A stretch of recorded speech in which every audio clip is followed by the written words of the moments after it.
Hi friends, आज हम next topic पढ़ रहे हैं अपना आवेशी चालक की सतह पर बल।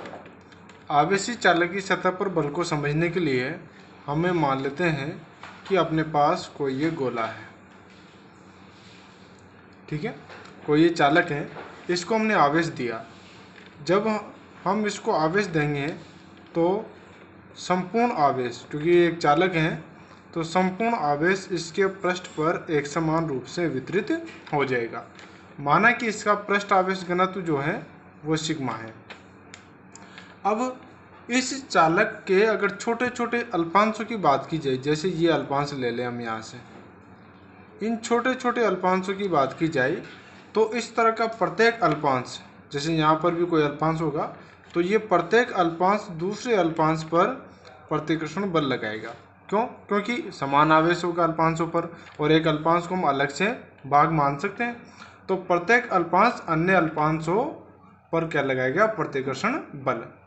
और चालक की सतह पर यह कुल बल सभी अल्पांशों, जो छोटे छोटे अल्पांश होंगे, जैसे इस पर बात करें कुल बल, तो छोटे छोटे अल्पांशों के कारण लगने वाले बलों का योग या फिर सदिश योग के बराबर होगा। इसलिए हम कह सकते हैं कि चालक के पृष्ठ पर बाहर की ओर इन सभी बलों के कारण एक दाब लगता है, ये दाब का अनुभव करता है, ठीक है। हमें उसी के बारे में जानकारी लेनी है यहाँ पर। अब हम मान लेते हैं कि चालक पर पृष्ठ आवेश घनत्व सिग्मा है और हम चालक के बाहर और अंदर दो बिंदुओं पर विचार करते हैं। हमने एक बिंदु यहाँ पर अंदर ले लिया और एक बिंदु यहाँ पर बाहर ले लिया। इन दोनों बिंदुओं पर हम विचार करते हैं। इस बिंदु को मैं यहाँ पर P1 नाम दे देता हूँ और इस बिंदु को यहाँ पर मैं P2 नाम दे देता हूँ, ठीक है। अब हम देखें कि P1 पर विद्युत क्षेत्र का मान, P1 पर विद्युत क्षेत्र का मान, ये P1, इस अल्पांश के कारण इस P1 पर विद्युत क्षेत्र का मान लंबवत बाहर की ओर इस तरफ होगा और इसका जो मान होगा वो क्या होगा, वो मैं यहाँ लिख देता हूँ। P1 नाम दे दिया मैंने इसको, तो इसका मान क्या होगा? Sigma upon epsilon naught. अल्पांश क्योंकि हम बहुत छोटा लेते हैं तो यह एक कैसा चालक पट्टिका की तरह काम करेगा।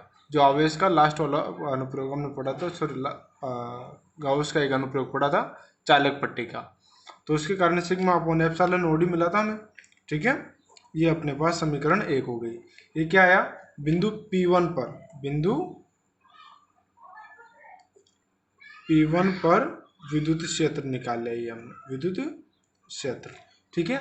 इसी प्रकार से हम बिंदु P2 पर, इस वाले बिंदु पर विद्युत क्षेत्र निकाल लेते हैं। बिंदु P2 पर विद्युत क्षेत्र P2 पर विद्युत क्षेत्र निकालेंगे तो इसको हम नाम दे दिया EP2 बराबर। अब यहाँ पर विद्युत क्षेत्र कितना मिलेगा? क्योंकि ये इस चालक के अंदर है और चालक के अंदर विद्युत क्षेत्र का मान क्या होता है? 0, इसलिए यहाँ पर विद्युत क्षेत्र का मान क्या मिल जाएगा हमें? 0।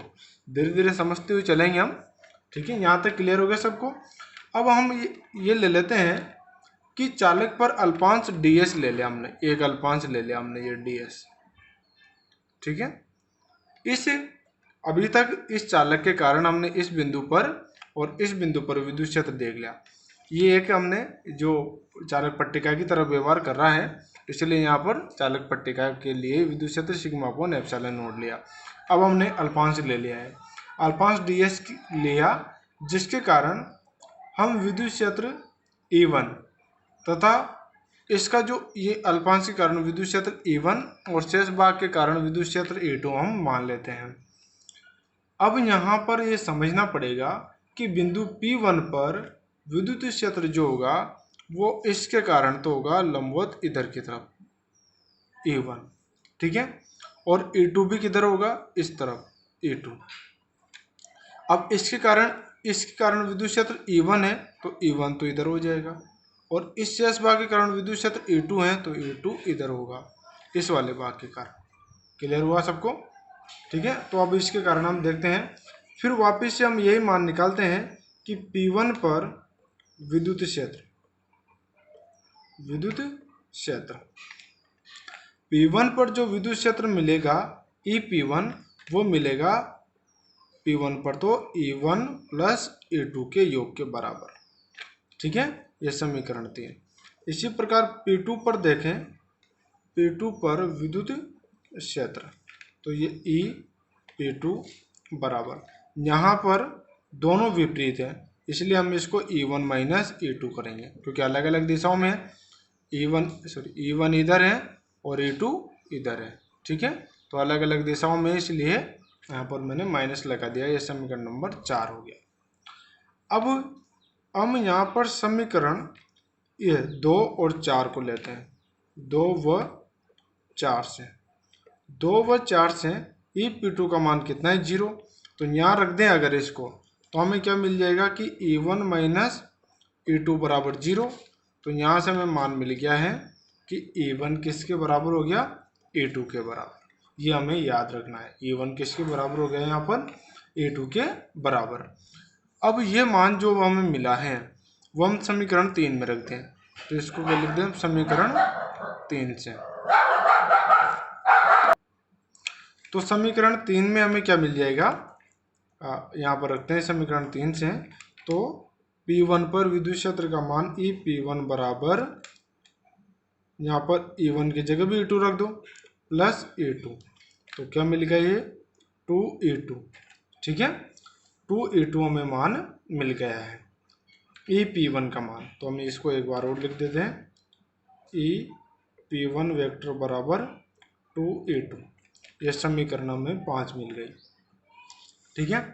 अब समीकरण ये 1, इसमें ई P1 का मान निकाला था हमने, और ये समीकरण 5, तो दोनों को मिला लो। समीकरण 1 व 5 से, 1 और 5 से क्या मिल जाएगा, सिग्मा अपॉन एप्सिलॉन नोट बराबर 2E2। यहाँ से हमें मान मिलेगा E2 का, कितना मिल गया, सिग्मा अपॉन 2 एप्सिलॉन नोट, ये मिल गया हमें E2 का मान, ठीक है। P2 पर, बिंदु P2 पर विद्युत क्षेत्र का हमें मान मिल गया है अल्पांशों के कारण E2। ये समीकरण नंबर हमें 6 मिल गई है, ठीक। अब हम ये मान लेते हैं कि अल्पांश ds में परिबद्ध आवेश dq है, इसमें आवेश की मात्रा हमने मान ली dq। तो अल्पांश पर बल जो लगेगा वो देखते हैं। तो बल बराबर विद्युत बल जो हमने पढ़ा था F बराबर क्यू ही होता है, तो ds पर बल, तो इस पर बल का मान ds लिया है इसलिए dF मान लेते हैं। अल्पांश dq है और विद्युत क्षेत्र कितना है, E2 है, तो E2 का मान रख दो यहाँ पर, dq sigma upon 2 epsilon note रख दिया मान। ये dq बराबर कितना हो जाएगा यहाँ पर, सिग्मा ds, ठीक है, सिग्मा ds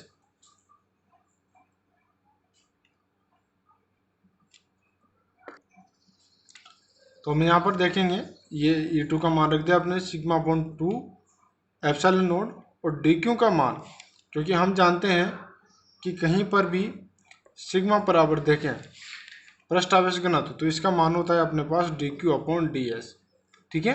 तो यहाँ से dq का मान निकालेंगे तो क्या मिल जाएगा, सिग्मा ds मिल जाएगा। ये dq का मान भी यहाँ पर रख दो, तो इस तरह से अपने पास df का मान क्या बन गया, सिग्मा अपॉन 2 एप्सिलॉन नोट, और इस dq का मान कितना रख देंगे अपन, सिग्मा ds, तो क्या होगा total, sigma square ds upon 2 epsilon note, ये आ गया बल का मान। इस बल को अगर हम लिखें तो ऐसा लिख सकते हैं 1/2 एप्सिलॉन नोट, और यहाँ पर मैं इसको चेंज कर रहा हूँ, आप ध्यान से देखिए, ई बराबर अपने पास होगा सिग्मा अपॉन एप्सिलॉन नोट, ठीक है। तो ई स्क्वायर बराबर क्या हो जाएगा, sigma square upon epsilon note का स्क्वायर। अब अपने पास यहाँ एप्सिलॉन नोट का स्क्वायर नहीं है, तो ऊपर नीचे हम इसको एप्सिलॉन नोट से गुणा कर देते हैं। तो ऊपर नीचे एप्सिलॉन नोट से गुणा करते हैं, sigma square upon epsilon note का स्क्वायर हो जाएगा, जिसको हम क्या लिख सकते हैं, ई स्क्वायर लिख देंगे, और ऊपर का जो एप्सिलॉन नोट बचेगा उसको मैंने यहाँ पर रख दिया, और एक ds। तो ये फॉर्मेट भी हम इसकी बना सकते हैं, समझ में आई ये फॉर्मेट। ई बराबर सिग्मा अपॉन एप्सिलॉन नोट होता है समीकरण 1 से, वहाँ से हमने ये मान रख दिया है। ये तो था अल्पांश के कारण। संपूर्ण पृष्ठ के कारण बल देखें, संपूर्ण पृष्ठ पर लगने वाला बल। तो ये बल देखेंगे तो क्या करेंगे, हम इसका समाकलन कर देंगे। समाकलन पृष्ठीय समाकलन होगा तो 1/2 epsilon naught E square D S. इसको लिख सकते हैं हम 1/2 एप्सिलॉन नॉट कांस्टेंट, ई भी कांस्टेंट, सिर्फ किसका हो जाएगा, पृष्ठ का। ठीक है। अब अगर ये बल हमें जो कि हमें निकालना था, बल आवेशित चालक की सतह पर बल, वो अपने पास आ गया है 1/2 सिग्मा नॉट ई स्क्वायर और डी एस, ये मिल गया हमें। ठीक है, ये बल का मान हमें प्राप्त हो गया है। अब अगर हम इसमें क्षेत्रफल का भाग लगा दें तो प्रति एकांक क्षेत्रफल पर बल आएगा। प्रति एकांक क्षेत्रफल पर बल, प्रति एकांक क्षेत्रफल पर बल, तो इसको हम क्या कहते हैं, दाब कहते हैं। तो इस तरह से हमें दाब का मान भी मिल जाएगा, P बराबर F अपॉन या D F upon D S का भाग लगा दें तो क्या मिल जाएगा, 1/2 epsilon naught E square D S upon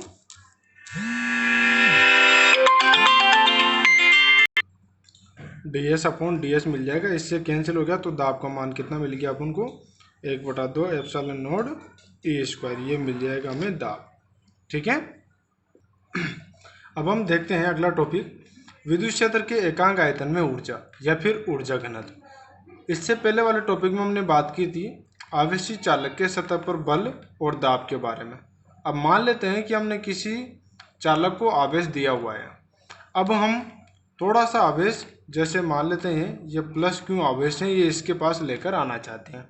तो इस आवेश और इस आवेश दोनों समान प्रकृति के हैं, इस वजह से इनमें प्रतिकर्षण होगा। अगर हम चाहते हैं कि इस आवेश को यहाँ पर लेकर आएँ तो इनके बीच लगने वाले प्रतिकर्षण के विरुद्ध हमें कार्य करना पड़ेगा, और ये किया गया कार्य किसके रूप में संचित हो जाता है, ऊर्जा के रूप में। ठीक है। अब हम ये मान लेते हैं कि मान लिया कि स्मॉल आर त्रिज्या का एक गोलीय कोश है। ठीक है। इसके पृष्ठ पर पृष्ठ आवेश घनत्व जो है वो हम प्लस सिग्मा मान लेते हैं। तब गोले की सतह पर दाब जो हम निकाल चुके हैं पिछले टॉपिक में, तो गोले की सतह पर दाब, गोले की सतह पर दाब क्या मान निकाला था हमने, P बराबर 1/2 सिग्मा नॉट ई स्क्वायर। अगर इसको दूसरे ई का मान यहाँ पर रख दें, सिग्मा अपॉन एप्सिलॉन नॉट, तो ई स्क्वायर बराबर सिग्मा स्क्वायर एप्सिलॉन नॉट का स्क्वायर, तो 1/2 epsilon not into sigma square upon epsilon not square. तो P बराबर क्या मिल जाएगा, यहाँ पर 1/2 sigma square upon epsilon not, ये मिल जाएगा। ठीक है। ये अपने पास दाब का मान है, ये समीकरण 1 है। या फिर वहाँ से डायरेक्ट ये मान भी हम ले सकते हैं, sigma square upon 2 epsilon not. अब गोले की सतह पर हमें बल देखना है, तो गोले की सतह पर बल, ये भी हमने पिछले वाले टॉपिक में निकाल लिया था, गोले की सतह पर बल।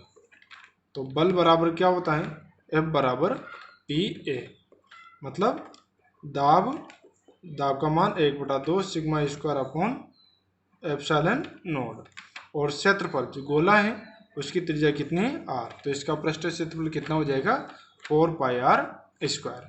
यह हमें समीकरण नंबर 2 हो गई। अब इस बल के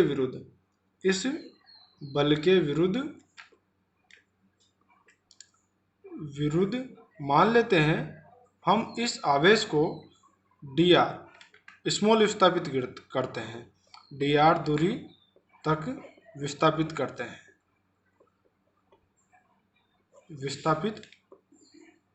हैं, तो विस्थापित करने में कितना कार्य किया जाएगा वो निकालते हैं। विस्थापित करने में किया गया कार्य, तो हम जानते हैं कार्य बराबर dw बराबर स्मॉल कार्य है तो F डॉट dr हो जाएगा।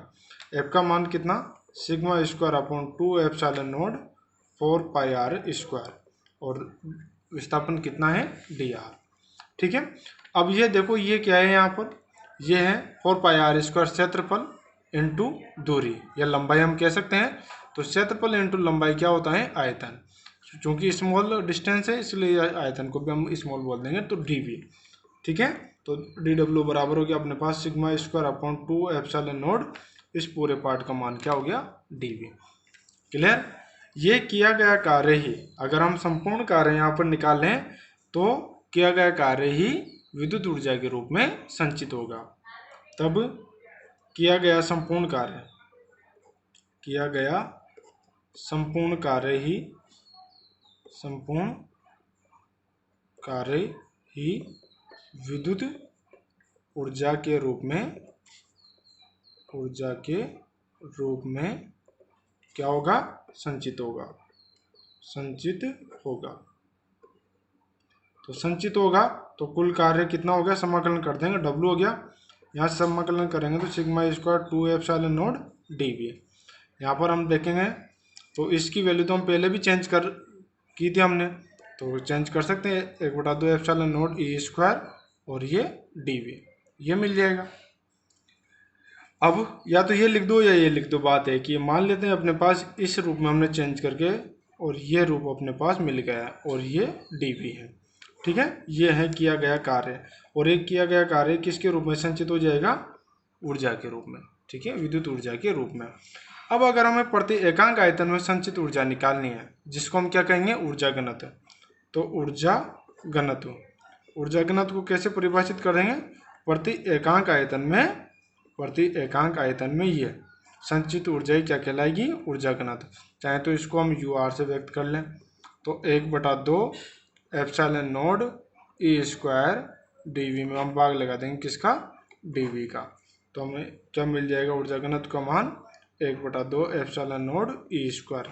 ये वही है जो हमें किसका मान मिला था, दाब का मान। ठीक है, क्योंकि दाब और ऊर्जा घनत्व लगभग सेम है। अब हम साबुन के आवेशित बुलबुले के संतुलन को देखते हैं। मान लिया कि यह कोई साबुन का बुलबुला है। अब इसके अंदर हवा और बाहर जो है वायुमंडलीय दाब रहता है, तो अंदर तो हवा का दाब होगा, इस पर वायु का दाब है, और बाहर कौन सा दाब है, वायुमंडलीय दाब है। तो यहाँ पर अगर मान लिया कि ये जो बुलबुला है इसकी त्रिज्या स्मॉल r है और इसके पृष्ठ का तनाव T है, तो हम देखते हैं कि अंदर से वायु का दाब बाह्य वायुमंडलीय दाब से अधिक होता है, इसीलिए ये धीरे धीरे बड़ा होता जाता है। तब तक बड़ा होता है जब तक अंदर की वायु का दाब बाह्य वायुमंडलीय दाब के बराबर नहीं हो जाए।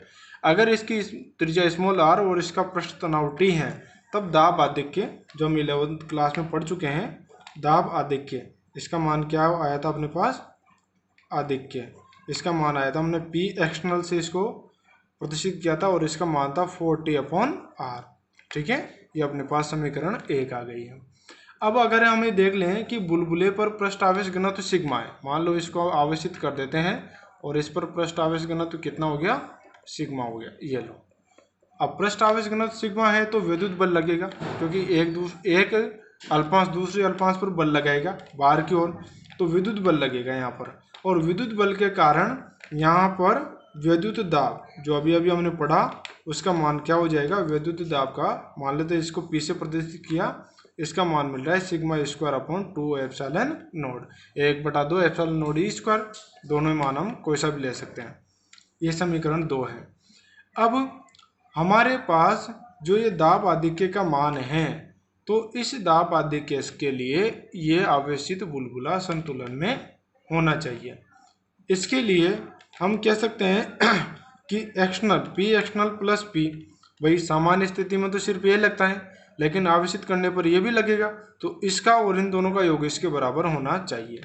तो P एक्सटर्नल प्लस P बराबर कितना होना चाहिए, 40/r। तो P external plus sigma square upon 2 epsilon not बराबर कितना होगा, 40/r।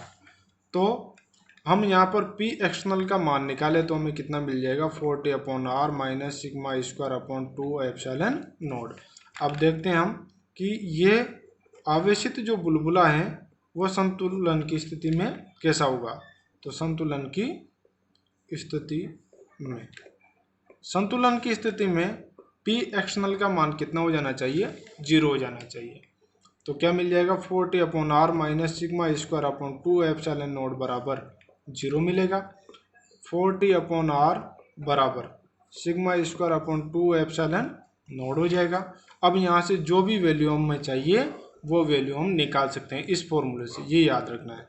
जैसे आवेशित बुलबुले की त्रिज्या, अगर हमें त्रिज्या निकालनी है आर का मान तो हम निकाल सकते हैं। इसका मान मिलेगा 8t epsilon not upon sigma square. और अगर हमें इस पर आवेश घनत्व निकालना है, पृष्ठ आवेश घनत्व बुलबुले पर, पृष्ठ आवेश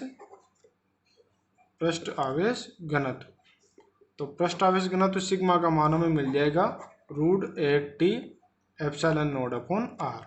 और आवेश का मान निकालना हो, क्यू का मान, तो हम यहाँ सिग्मा बराबर क्या होता है, क्योंकि हमें पास सिग्मा बराबर होता है क्यू अपॉन एस या एस या ट्रिपल जो भी लेते हैं हम, तो क्यू बराबर क्या हो जाएगा सिग्मा एस या डी एस।